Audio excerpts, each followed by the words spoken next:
Hello everyone. In this video, I'll guide you how to fix Valorant error code VAN9001 on Windows 10 and 11 with simple and effective steps. This error usually appears due to secure boot or system configuration issues. First, restart your PC and enter BIOS settings by pressing Delete or F2 during startup.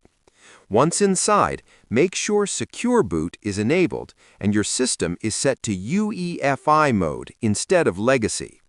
Next, save changes and boot into Windows. After that, press Windows key, type System Information, and confirm that Secure Boot state is on. Now, open Services and make sure the VGC service is running. If not, start it and set it to automatic. Also, update your Windows to the latest version to avoid compatibility problems. If the issue still continues, reinstall Riot Vanguard and restart your PC. Finally, launch Valorant again and the VAN9001 error should be completely fixed. Subscribe the channel for more videos.